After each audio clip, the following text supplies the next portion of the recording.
Evening. Good evening, guys.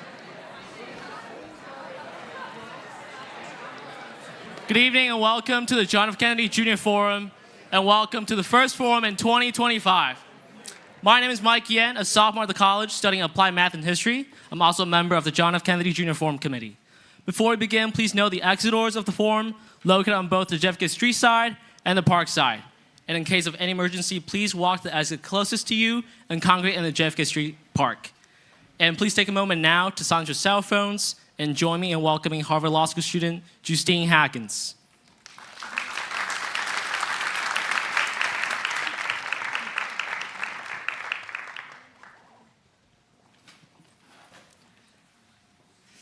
Good afternoon, everyone, and thank you for the introduction. Our first keynote of the conference will be given by the Prime Minister of Belgium, Alexander De Croo. Prime Minister De Croo holds a degree in business engineering and pursued an MBA at Northwestern University as a Fulbright scholar. During his impressive political career, he has held various cabinet posts, as he has been Minister of Finance, Pensions, Development Cooperation, as well as the Digital Agenda and Telecom. Since 2020, he has been the Prime Minister of Belgium, and he is widely recognized for his efforts in innovation, digitalization, and sustainable development. We are very honored to have you here today, and we are very grateful that you made time during your busy schedule to be here and speak with us. Especially as a Belgian student, it's a true pleasure to welcome you here today. I also want to introduce our moderator, Ms. Natalie Colbert. She is a graduate of HKS herself, and she worked for the CIA for 13 years before joining the Belfer Center as executive director. She's currently also co-leading the Africa Futures project. Please join me in welcoming our moderator, Ms. Natalie Colbert, and the Prime Minister of Belgium, Alexander De Croo.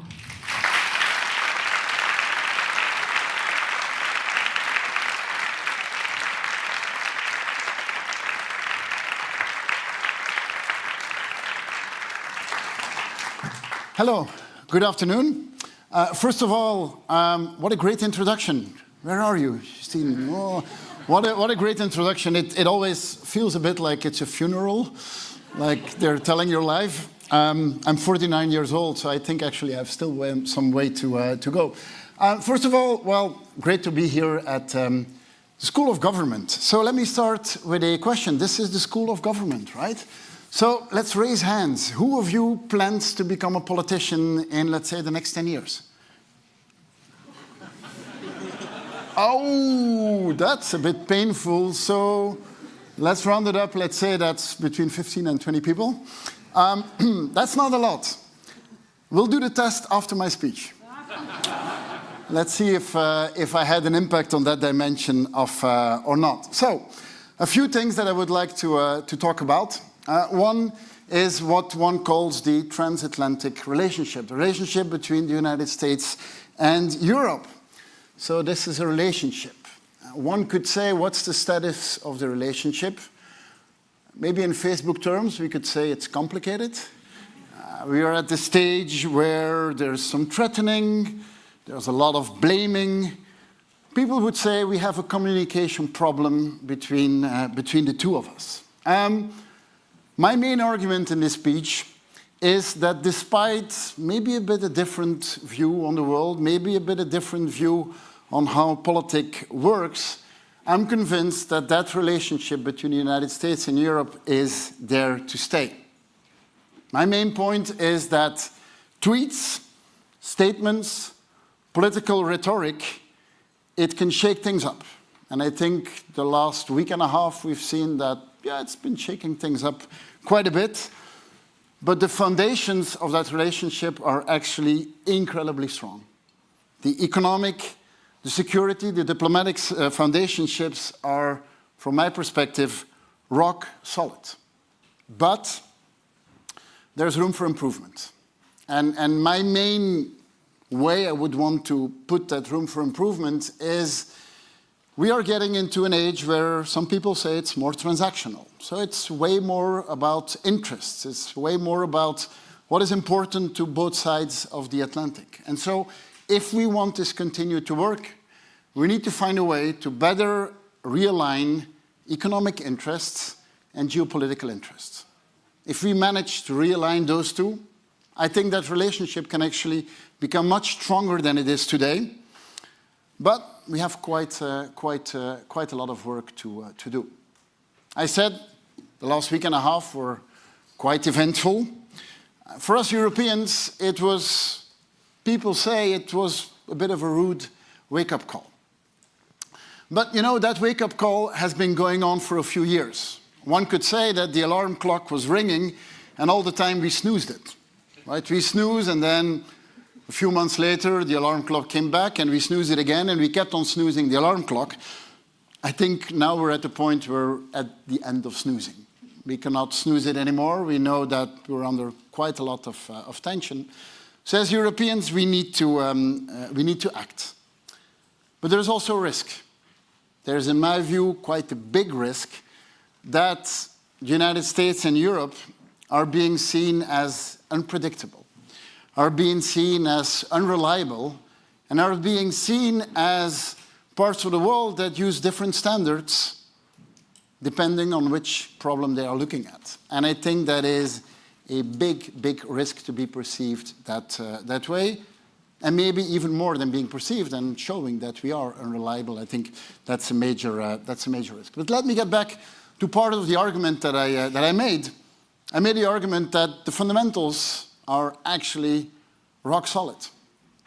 And let me just give you a few examples. Let's start with economic fundamentals. I mean, the value of the relationship between the United States and the European Union, it's 7 trillion annually. And those 7 trillion, you could say it's numbers, it's economics. Those 7 trillion, it's very human. I mean, this is jobs, this is innovation, this is entrepreneurship.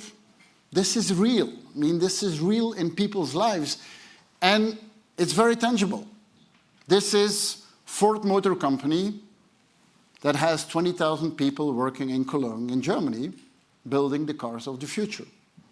This is Siemens, German company that has 50,000 Americans working throughout the United States, working on renewable energy, on healthcare systems, and so on.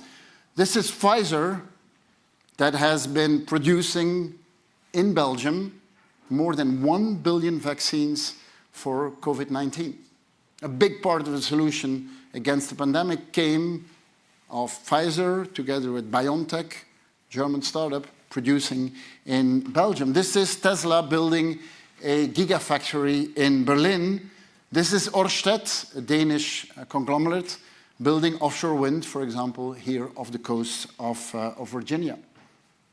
It's 3.5 million jobs in the United States created by European firms. It's in total more than 10 million jobs on both sides of the Atlantic. One could say that everything I described there, this is our insurance against political capriciousness. It's our insurance against political shifts that we have seen a lot over the past weeks. My argument is that political rhetoric and those political changes of directions, they're there, but the economic fundamentals are way, way stronger than that. We've been inspiring each other. I mean, when the Inflation Reduction Act came there, a lot of European leaders grumbled because at first sight they looked at it and they thought it was unfair, but very rapidly it inspired us.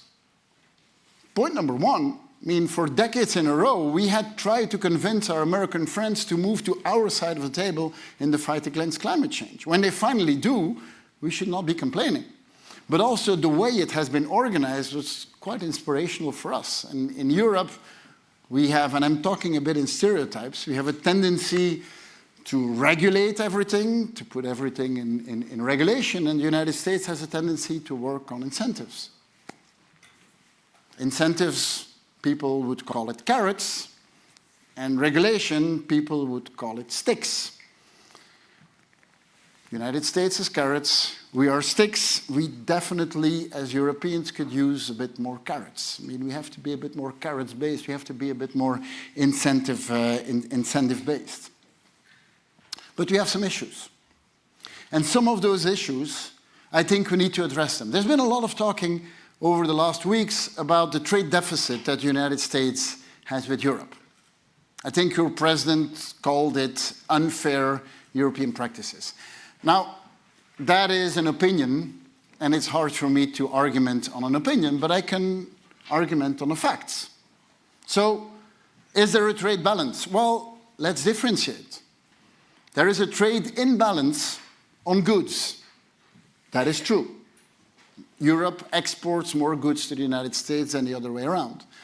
That actually means that we Europeans are competitive. I mean, there's a lot of discussion on, is Europe competitive? Well, if we export more to the United States, it means that we must be competitive on the goods that we produce. But the trade balance is not only goods, you also have to take into account services. On services, the United States actually has a huge surplus in many domains. So it's a bit more nuanced than what has been said up to now. But if the American administration considers that a trade deficit on goods is a problem, let's act on it. Let's see how we can find a solution. And let me come back to what I said at the start. At the start, I said that a big part of the solution is linking economic interest with geopolitical interest. Well, let's do that here. If there's an issue that we do not purchase enough American goods, let's see where we have other interests. As Europeans, we want to disconnect as fast as we can from Russian gas. We've been doing a huge effort, but we need to do it more and we need to do it quicker. Okay, we could buy more LNG in the United States. We know that the production is actually going to go up.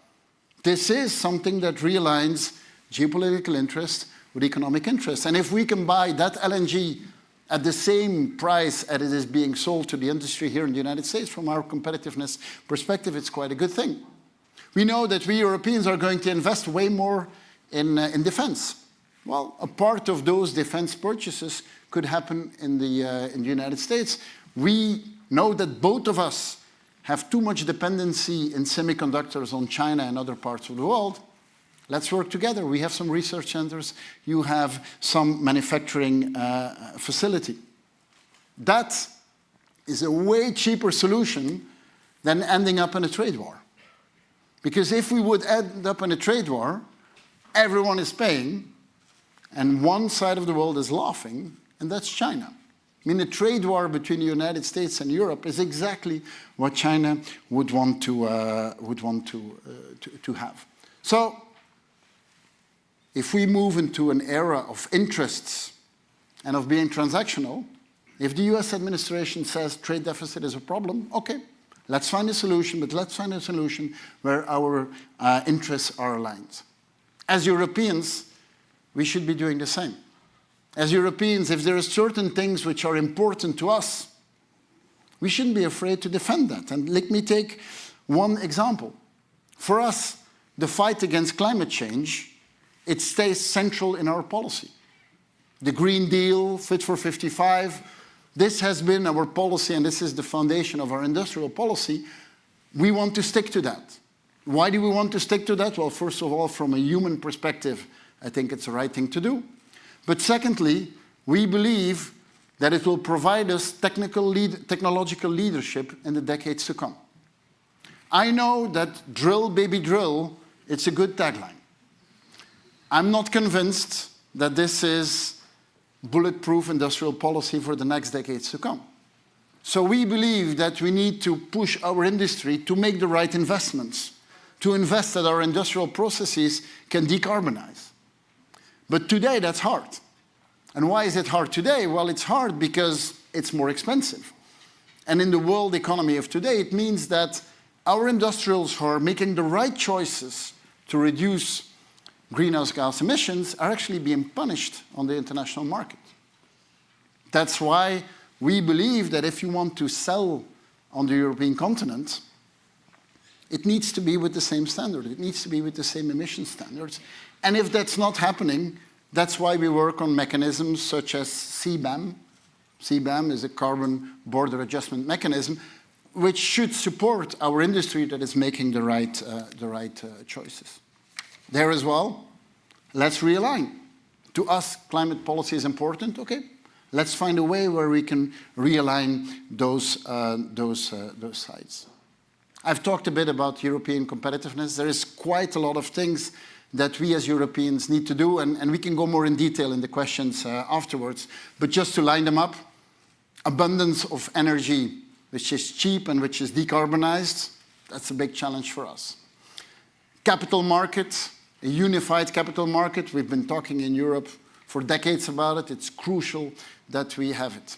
A migration policy which is stable from a human perspective, but which helps us with our demography. Our demography is actually acting against us in Europe.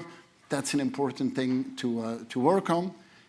And getting rid of a part of our requirements of reporting and red tape and so on is another domain that we need to work on. Again, coming back to the topic of linking geopolitics and economics, we can do it in other domains such as defense. Defense is today about security, but it is as much about industrial policy. What we see today is that if we spend more on defense, the European industry is actually not ready. And the European defense industry is not ready because it's totally national. All of our defense forces have been buying on a national level. And the result of that we see. If you look at the aggregate level, the United States, for all weapon systems combined, has approximately 40 weapon systems. In Europe, we have 178 different weapon systems. That's because we've been buying way too national over the past years. I'm convinced that also on the defense and the security side, we will find each other. NATO is there, and NATO is there to stay. We Europeans will invest way more in NATO. There is no discussion on that. If NATO wants to function, it needs to stand on two strong legs, and the leg on the other side of the Atlantic needs to be as strong as the leg on this side of the Atlantic. Let's also not forget that NATO, the famous Article 5 of NATO, which basically means if one NATO member is being attacked, it means that everyone needs to defend. Invoking Article 5 has only happened once. It's happened once in history. Who invoked Article 5? It's the United States who invoked it. They invoked it after 9/11. And it's not European countries who invoked it. And I'm not saying that in pointing fingers, but just so to show that if certain people would say, we are not benefiting from NATO, or the United States is not benefiting from NATO, I mean, history has actually shown that it is quite the opposite. Let me come to my conclusion. I've talked about the fact that we will live in a world which is more transactional, so it will be more about interest, and it will be more about respecting each other's interests and trying to realign those interests. But I'm convinced that this relationship, this transatlantic relationship, is not only about economics, it's not only about interests, it's also about values. And it's important that we work on the fact that it is about values, and that, I believe, is our real strength. The United States and Europe, we have been we've been, that's my first lapsus. United States and Europe, we've been a beacon to the world. We've been a beacon to the world because to us it was not might is right. To us it was not imperialism. To us it was something else. But we need to prove that day to day. When we talk about sovereignty of a nation, when we talk about the respect of the borders of a nation, that is a solid argument we make when we talk about Ukraine. When we talk about Ukraine, we say Russia needs to respect the integrity of a country. I hope that that argument also applies when we talk about the big icy island to the northeast of here. That's exactly the same argument. When we talk about international law, when we talk about the fact that UN resolutions need to be respected, that means that it also needs to be respected in the Middle East, on both sides. It also means that if someone says that deporting a big part of the population would be a solution to solve the problem in Gaza, this is not something we can respect. I mean, this is not something we as countries that believe in international law should be putting forward. When we say that we respect democracy, It means that we don't intervene in elections that are happening in certain countries. That we respect that we respect the outcome of elections. I think we've been respecting those outcomes very well from the European side. But please do not intervene in elections. When Russia is intervening in Romania, we call it out. So if as partners we intervene in each other's elections, I think we cannot allow that. And that element of economics, but also values, let's look at what it has created. I mean, let's look at the progress of the world over the last decades. Extreme poverty has been divided by 4 over the last decades. Under 5 mortality has decreased by 60% over the last decades. And we've moved to a world where today gender parity in primary and secondary school is almost there. I mean, what we have achieved in that world where the United States and Europe have been leading also, and on values and on economics, it's amazing what we have realized. So let's not throw away where we have been successful. So one could say that the world is maybe today not a very hopeful place. You could look at it that way. I hope you don't. But many people look today at the world and say, well, things look complicated. It's difficult to find hope in the world of what we are today. Well, you know, that brings me back to the question, why do you do politics?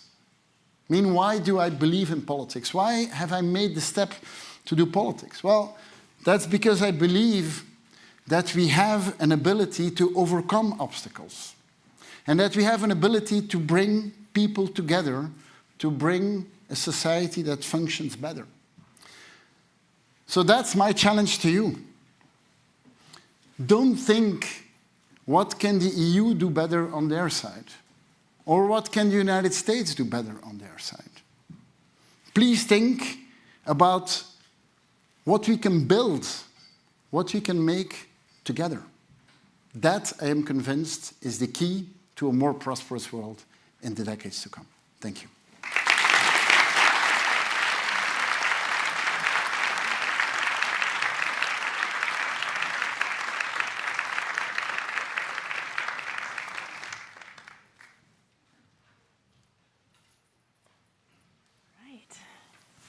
Good evening, everyone.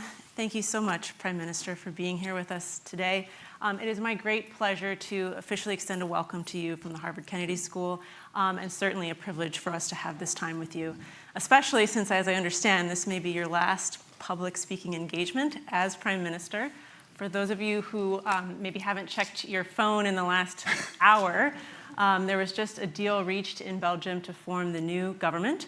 So I think it's maybe a matter of days or just a short time away, I guess, until... I have a good reason to have a few beers tonight. There you go. So we feel very privileged to have this opportunity with you. I also wanted to thank you for your optimism and your hopefulness. It's quite refreshing, I think, certainly in this atmosphere. And a lot of your themes you talked about were around European competitiveness and what Europe has to offer. And so I think you'll find many of my questions to start will be drawing out several of these themes, and certainly we'll be giving an opportunity for the audience to ask questions as well, and I'll let you all know when we're moving to that phase. So I wanted to pick up on the last theme you highlighted, which was around values, and looking at how European values, where you see them holding up, where you see any of them potentially eroding, so themes like prosperity, equity, freedom, peace, and democracy. How are they holding up? To the extent that any of them are eroding, what has to happen to change that trajectory? Well, are they eroding or not? And that comes back to the argument I made in the beginning. I think that, you know, those values are they are fundamentals. I mean, they are in our constitutions, they are in our way of working. So fundamentally, I'm not very pessimistic on that. The question is on how do you apply them? And of course, you know, in this world where politics often is reduced to 15 seconds quotes and to be very much on the attack, to launching every day a new topic and then not following up on it, all politicians have this temptation of I mean, it's an easy score. It's an easy way of scoring. But in the end, it's a very dangerous thing to do because it can bite you back. So I think it's our aim as politicians to explain maybe that democracy is quite complicated. And we should have the courage to explain that, there is no easy fix. Yes. I mean, there are other systems which are way easier. I mean, if you're Vladimir Putin, it's way easier. I mean, the outcome of an action is not very hard. I mean, do you win with 95% or do you win with 90%?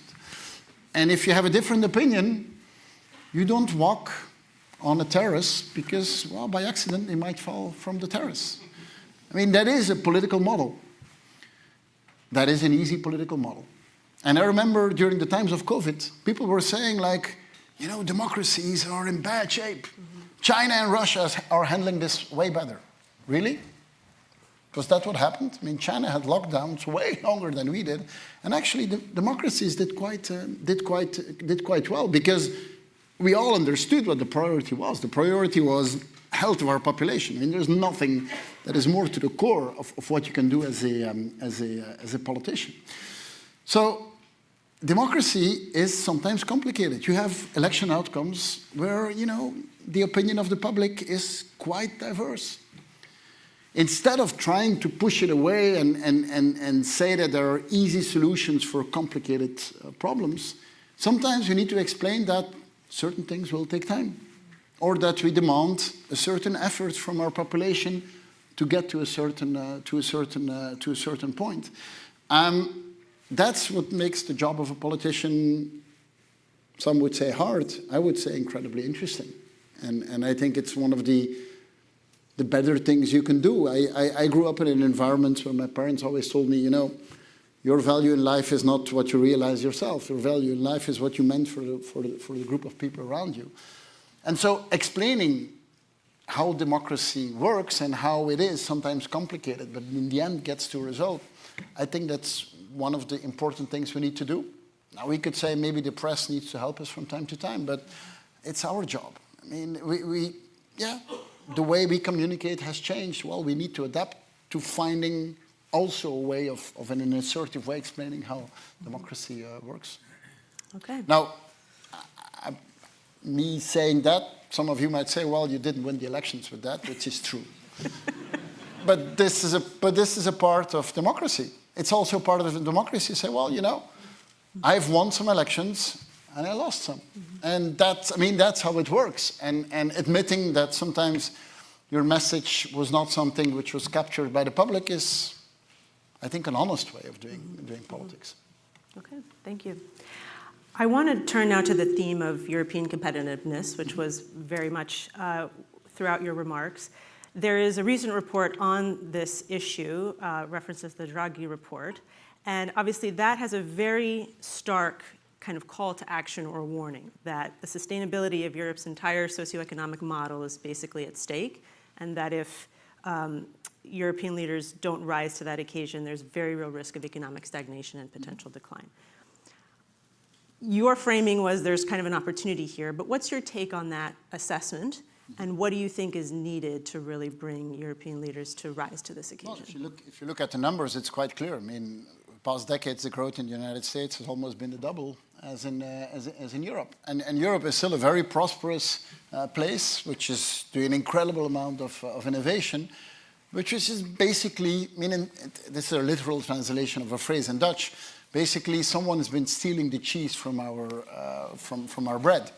And there's a few quite fundamental things that we need to solve. We are a continent doing a lot of innovation work. But the moment that innovation needs to go to startups and grow through, the financing is not coming from us. And it's not that we don't have capital. I mean, the European continent has quite high savings rate. There is a lot of capital in Europe. But we don't have a common capital market. So what is happening? That money that is sitting in those pension funds actually those pension funds are investing their funds in American private equity funds and investment funds, who use our money to come to Europe and finance our startups. So you see what we're losing there. And the difference is a very striking one. I mean, the American capital market is a very sophisticated capital market. You would have an idea in the United States with a probability of success of 20%, you will get financing for that. You have that project in Europe, you will not get private financing of that. What will happen then is that governments will be angry and say, okay, we will finance it ourselves. But if governments finance it with public money, they will say, well, we need to de-risk it, we need to da-da-da, and in the end, nothing is left. So that's a big chunk, is fixing our capital market. That's just 27 countries trying to get together. The same on the single market. I mean, we're incredibly proud of the single market that we have created between the 27 of us. And I mean, it's an incredible feat that we have done. Still, and Belgium is a country with a lot of biotech, a lot of our biotech firms, when they are ready to go to market, they will first go to market to the United States, then to Japan, and in the end, they will come to Europe. Why is that? Well, if you want to get a market introduction or reimbursement scheme, you have to file a different file in every 27 countries with an economic calculation which is completely different in all of them. That's fixable. Again, I mean, we're not getting the financial benefit in our innovation, but we're not getting the societal benefit of our innovation as well, because those medical solutions are being developed in our country, but they come to our markets 5 years later. That is a few of the core elements. And then also taking away red tape and over-regulation. And I don't think we're at the stage of the discussion that is happening here in the United States. I mean, we are in a different environment, but we've created a lot of regulation, which is basically policy by reporting, which, if I look at my industrial firms in Belgium, they're not recruiting in any department. The only department where they're recruiting is in the reporting department, and they're just filling out thousands of pages of paper, which is not going to be controlled in any case. And then trade policy. I talked a bit on trade policy. The European continent is the #1 trader of the world, and I think we need to remain open to the rest of the world. And I'm all about trade, and I'm against protectionism, but on the same basis. I mean, if we produce in Europe the cleanest steel in the world, but we get dumped in our markets by steel that is coming from another place in the world that is produced in a very polluting way, that does not make sense. And we need to keep heavy industry in Europe, because Europe is the continent with the strongest regulation. So if heavy industry is leaving Europe, we're losing jobs, but as a world, we're all losing. Because instead of producing under very strict norms, it will be produced somewhere else in the world, but on norms which are not as strict, and so basically we're all losing. But I think that report by Mario Draghi is an excellent report. He's a former Italian prime minister, former president of the European Central Bank. I mean, he has really done a good job. And I see that the European Commission with Ursula von der Leyen is really taking that as a bit the Bible of the years to come. So I want to just press on this in terms of where the solutions lie. And you mentioned, particularly with regard to innovation and financing and kind of reforming the capital markets, like part of that solution lies in the coordination at the EU level, at the European level. If you marry that up with other political trends around rising nationalism or populism in certain countries in Europe, and among them leaders who may be more Eurosceptic, do you see general alignment and interest in moving towards more coordination to enable some of these solutions, or is there tension with that proposed way forward? Interesting question. History has shown that the European Union moves forward when we have our back against the wall.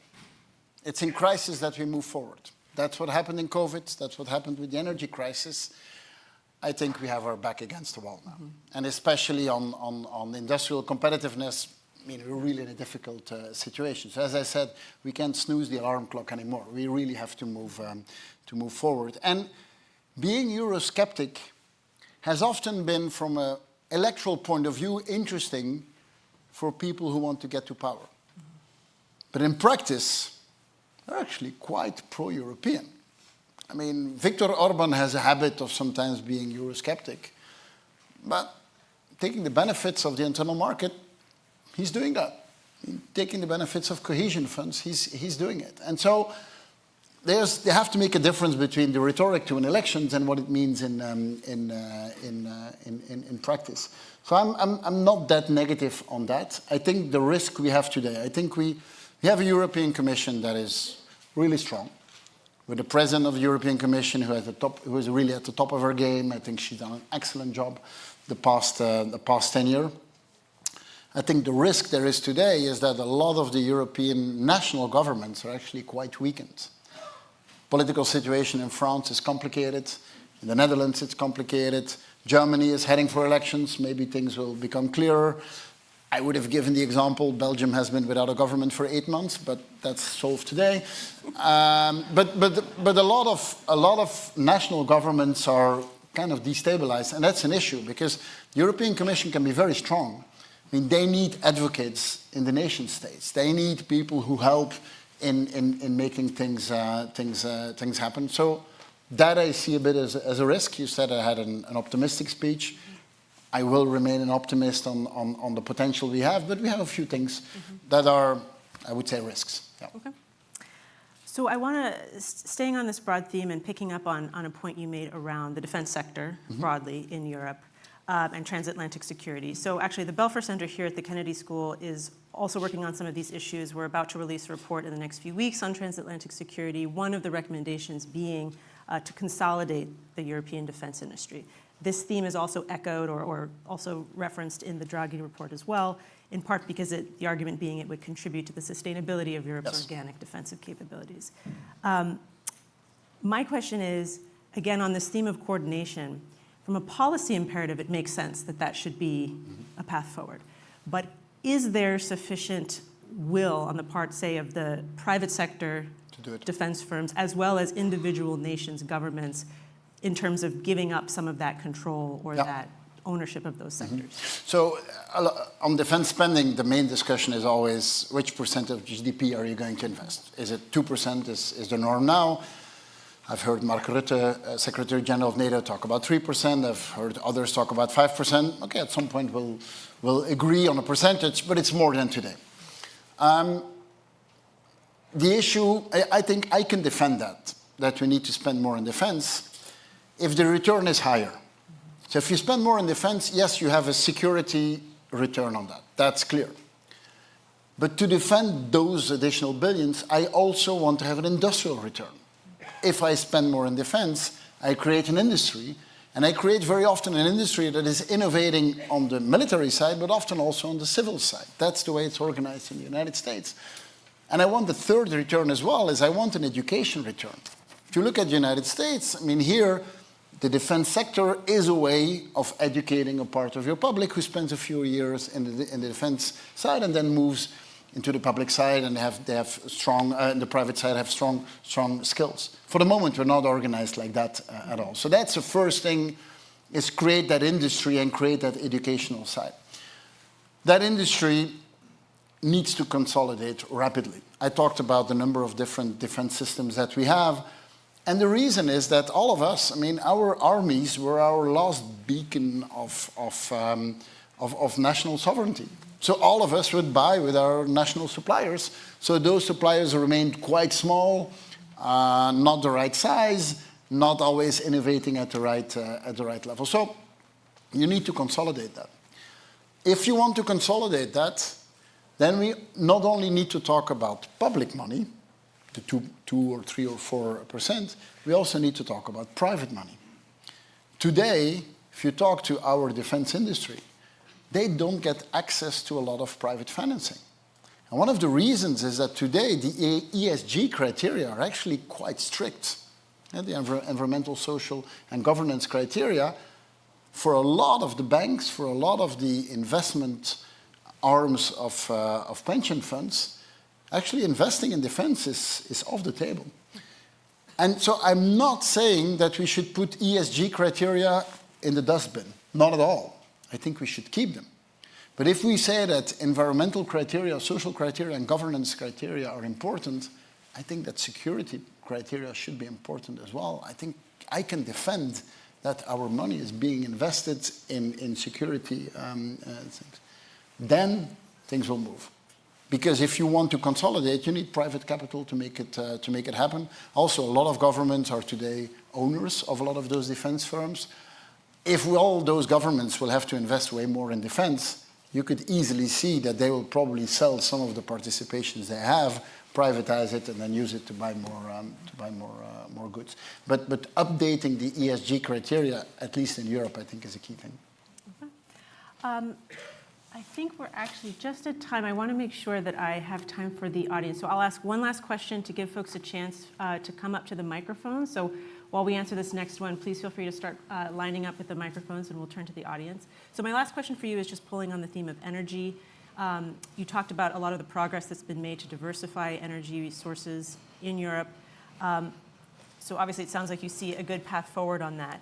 In the event that there is a settlement between Ukraine and Russia over the conflict, are you concerned at all about any voices that might call for reestablishing or relooking at connectivity with Russia for the purposes of energy resources? Or has Europe moved far enough down the diversification path that that would be less strong? Well, let's first start with some other discussions. So restoring the integrity of the territory of Ukraine, paying for all the damages, stopping interference in Moldova. I mean, there's quite a list of things that we can demand from Russia before we could even normalize the relationship with Russia. Stop having ships that put their anchor on the ground and rip all our stuff apart. I mean, we need to teach them some lessons on how to pilot a boat, it seems. Stop intervening in our elections. Stop using all kind of hybrid warfare. I mean, there's quite a list of things that I would like to check off with Russia before we can normalize the relationship. I don't see that happen very fast. I don't see us normalizing that relationship very fast. I mean, I'm an optimist person, but there's quite a long list. And so we've been quite successful in disconnecting from Russian oil and gas. There is still quite a long way to go. Part of that solution is decarbonizing. That means there's renewed interest in nuclear. That means investing in offshore wind and photovoltaics and so on. And I mean, the progress there often is much faster than what one could expect. That means working with new partners for LNG, for example, the United States. And from all the analysis that I read, the main warning is always don't give the Russians the time to regroup, rebuild, and be ready for another attack on another country. I mean, I think what has happened in Ukraine has been a hard lesson for all us as Europeans. There is a long list of very fundamental things that need to change in Russia before we could normalize that relationship. Okay. With that, let me turn to the mics. I see a gentleman up here. Let's start with you. And just a reminder, if you could just briefly introduce yourself, name, school if you're here, and then launch into your question. Thank you. Here at the college. My name is Mark McDonald. I will start by saying I spent a year abroad in France, but my best memories were when I crossed the border into Belgium. If you're French, I apologize. Kind of building off of the points that you had raised and discussed earlier on unity in the European Union and with the United States, I wonder what your advice is to fellow European nations and the United States on the problem of re-emerging and rising nationalism and isolationism and that kind of selfish take on politics and economic policy, and how that might cause issues with what you had explained as a goal of European and almost international unity, and how that'll strengthen both the European Union and the globe as an entirety. Yeah. Good question. First of all, great to hear that you acknowledge that the beer and the music festivals are better in Belgium than in France. That must have been one of the reasons. Look, as I said at the end of my speech, I mean, the benefits of international trade, of international cooperation, they're so clear in the numbers, not in people's minds. And so if it is today not in people's minds, we need to do a better effort in explaining them. In explaining, for example, as I said, I mean, The United States could say, we should stop working together with Europeans. Well, there's 3.5 million Americans who every day work in European firms here in the United States, and there's more on the other side of the Atlantic. If people think that you would be better off on your own, I mean, all those, look at what has happened in the European Union. I remember every time when as a European Union, new countries joined, we had always the same discussion. People would say, well, but our standard of living is there, and the ones joining, their standard of living is there. And what is going to happen is they will go up and we will go down. That's not what happened. That's not what happened. Every time when countries joined, they lifted up, and we lifted up as well.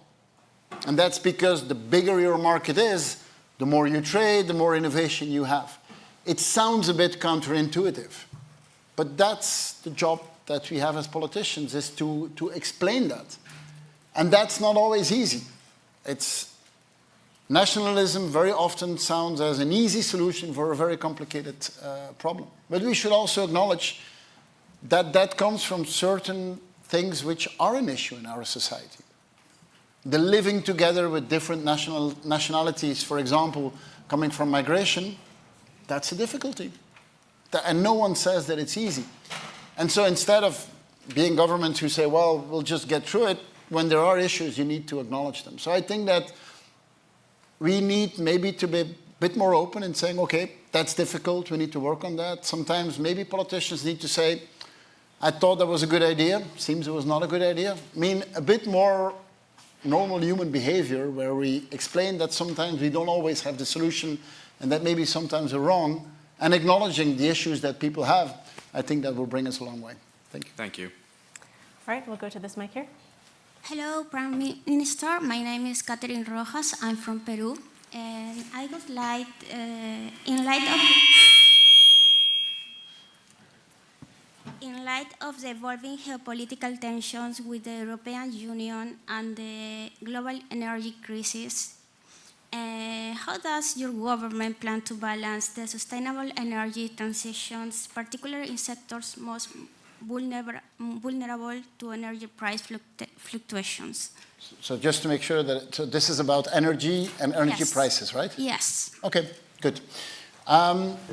So, yeah, you have a situation today where the energy prices in Europe are approximately 3 to 4 times more expensive than in the United States. And that's a big problem. That's a problem for our population. That's mostly a problem for our industry, of course. Well, in a point, you need to get back to basic economics. I mean, if you want prices to go down, you need more supply. And so getting access to an abundance of energy is part of our policy. As I said, there is a nuclear revival throughout Europe. And there's a lot of talking about SMRs. SMRs are small modular reactors. This is the new generation of nuclears, which are being built at some places in the world. But actually in Europe, the first thing we need to do is just existing capacity. There's a lot of existing capacity that was built in the 60s and in the 70s. We just need to extend that existing capacity. This is one of the things we did in Belgium. When my government started, we had the plan to close down nuclear. We have 7 reactors to close down all of them. The war in Ukraine actually changed it completely. And we did something that most spectators said was going to be completely impossible. We were almost in the process of closing those reactors. We actually extended them. A country that needs to look into that, I think, is Germany. Germany is still sticking to their nuclear exit. I think that's complicated, especially in a country like Germany that has a lot of energy-intensive industry. Besides that, we need to stick on our track on renewables. I mean, the impact of photovoltaic is gigantic, even in a country like Belgium. I mean, the climate of Belgium is the weather you've seen outside today. This is more or less what we have every day. Still, photovoltaic is on an annual basis approximately 15% of electricity production. So it's photovoltaic has the big advantage of no permitting, no big infrastructure, just putting it on a roof, becoming incredibly cheap. And the potential that we have of wind, especially in the North Sea and at our coast, is actually quite big. But let's create an environment where the permitting for that is easy, and also create a stability. If you want offshore wind to happen, those developers need some guarantee that if they have a year where there's not a lot of wind, that they will actually be compensated. That can work when you have a year where there's a lot of wind. Actually, a part of the benefits are being taken away. I may make it sound easy. This is something that will take quite some time. But on certain dimensions, we can actually speed up, for example, in nuclear extensions. Thank you very much. We'll go here. First of all, thank you so much for coming to our campus, Prime Minister. While I'm quite fond of the music festivals and beer that Belgium has to offer, my question is more concerning defense. Specifically, we could read about various reports about a spy problem in Brussels. The Belgian Ministry of Justice said earlier last year that the Qatar Gate and the China Gate was only the tip of the iceberg of the spy problem in Brussels. And I'm wondering, what do you think about the role of the Belgian government in upholding the integrity of the very important institutions of the EU and NATO that are hosted in and around Brussels? Okay, so yeah, I mean, what you just pointed out, that Brussels is a very important convening place in the world. I mean, I think they're top 5. I think we are at the level of Washington, D.C., of Beijing, of Moscow in its own role. I mean, there is a problem in the world. People convene, and they convene in Brussels. And you have NATO, and you have so many international institutions. So it's normal that attracts people who are collecting information. I mean, that is, I'm not saying that we encourage that, but at that location, it's unavoidable. We've been quite strict over the past years. I mean, over the past years, we've expelled, right? Sent out tens of Russian diplomats, but really a lot. Every year sent out saying, like, you pretend to be a diplomat, but we know that you're doing other types of activities. But it is a place where people with different opinions come together, and what we need to do is defend ourselves against that. And let me take the example of cybersecurity. Many of you might not know, but in all international rankings, if you look at what are the countries which are performing best on cybersecurity, Belgium is very often high on the list. And there's a reason for that, because we know that we are that country.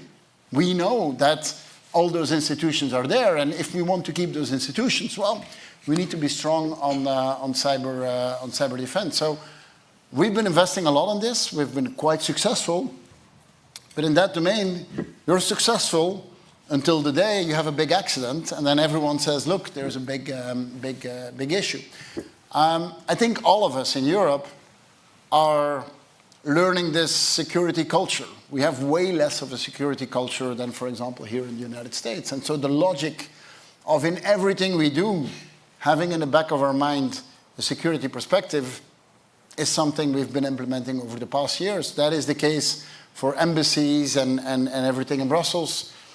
That's the case for our wind parks in the sea. I mean, we used to think that's just a windmill. Now we know that it's actually quite vulnerable. I mean, over the past 10 years, Russian scientific ships have been patrolling the North Sea days in a row. They know by now all our fish and crabs by heart. It's obviously not about that. It's about something else. That's a new reality, and security by design is something that will become part of the way we organize things. Let's go back up to the loge, please. Okay. Thank you, Prime Minister, for being here. My name is Gonzalo. I'm from Spain. My question is about coordination and taking decisions. I think it was Kissinger who said, if I want to call to Europe, who do I call, right? You were part of the European Council. There is also the European Commission. For some things, you need also the Parliament. For other topics, you need to go to the national parliaments to approve it. And in some topics, you need unanimity for 27 countries. And also, we want to be 35 with enlargement. So, and a lot of the challenges that we face today require like a fast decision-making, right? Mm-hmm. Like AI, climate, war. So how do you see Europe advancing into that decision-making and being more efficient and fast? Yeah, that's the question I feared, because there's no easy answer to that. But I think, indeed, the past 5 years we were not very good at it. I mean, we had European leaders who actually were often fighting each other, which was not a good thing. I have the feeling that today, between Ursula von der Leyen, Kaja Kallas, and Antonio Costa, it is much clearer.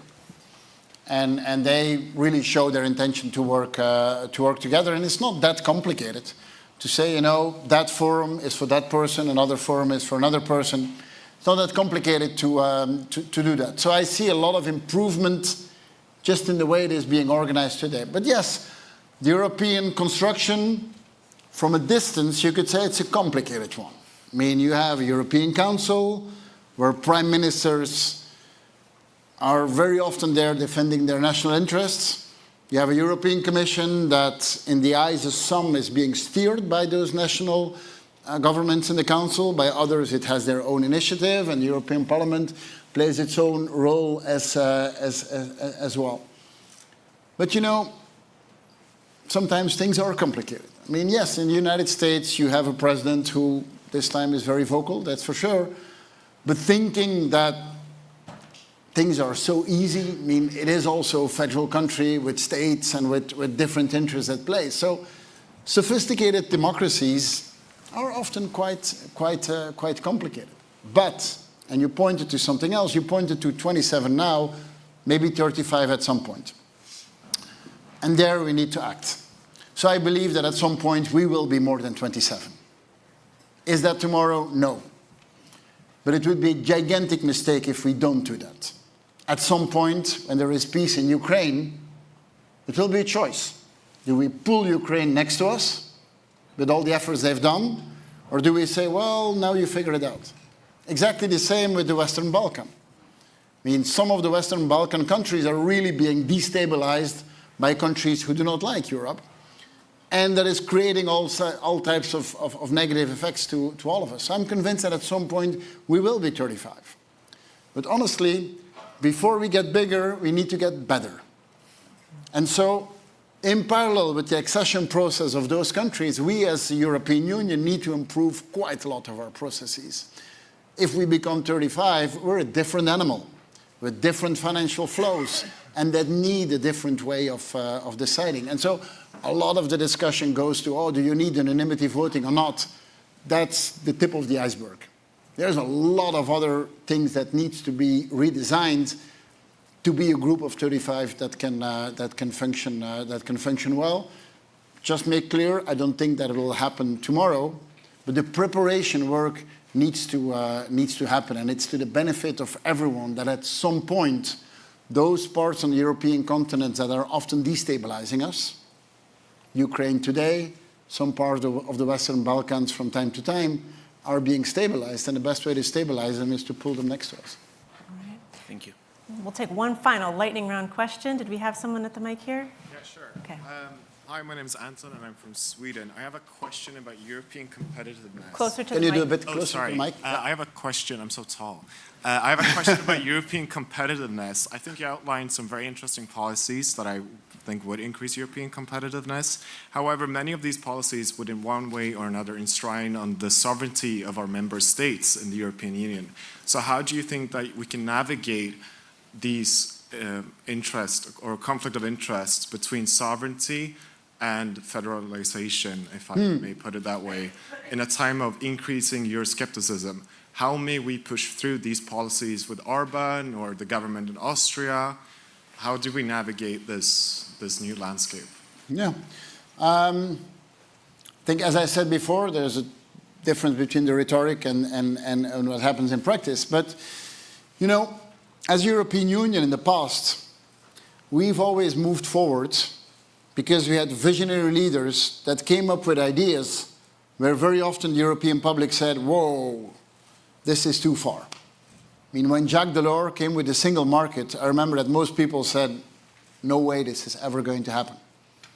And some people came up with the idea of a single currency. A lot of Europeans said, please don't do that. So that was what happened then. Visionary leaders were really moving the boundaries and pull the rest of Europe. What is happening today, to me, is actually the opposite. Today, you see that the European population is actually pushing forward.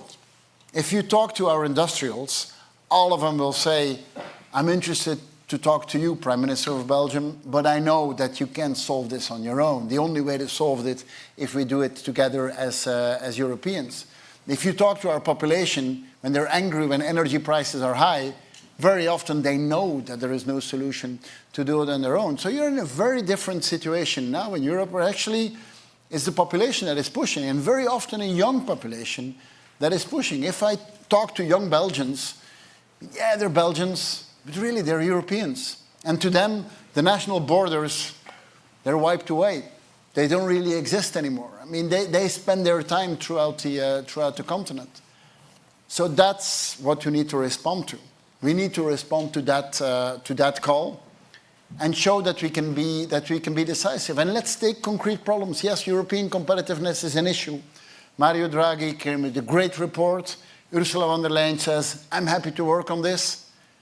Some things will take some time.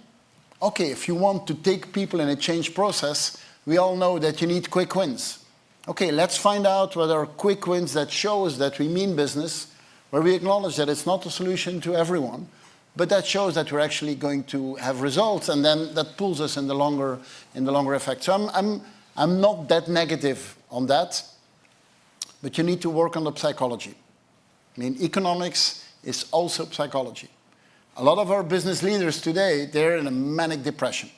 I mean, they don't see it for the moment. The good thing about psychology is that it can change quite quickly. And so if you show a few things where you say, okay, this is the things that are going to happen, it will have an impact on the short term, I'm convinced that we can get to, again, more optimism. And maybe make that as a closing statement. You know, what was the success of Europe was our belief in progress. The belief that progress is a good thing and it will lead to a better future for my kids. That's how we worked. That belief in progress, we've lost it a bit. I mean, it's become negative. There's become an atmosphere like, you know, my kids will be worse off than me. Why would that be the case? I mean, if we look at everything from a technological perspective that is there, if we look at how we are still the place of the world that everyone is looking to, I mean, we have so much in us. But let's stop to act as number two. We have a tendency to always be reactive and put ourselves in number two. I mean, in so many domains, we're number one. I mean, we are the number one investor in fighting climate change. We're the number one investor in development cooperation. We're the number one investor in innovation. We're the number one investor in diplomacy. It's about time we start acting as a number one. So, start to act as a number one. Let's do that as a closing statement. It's been a privilege. Thank you.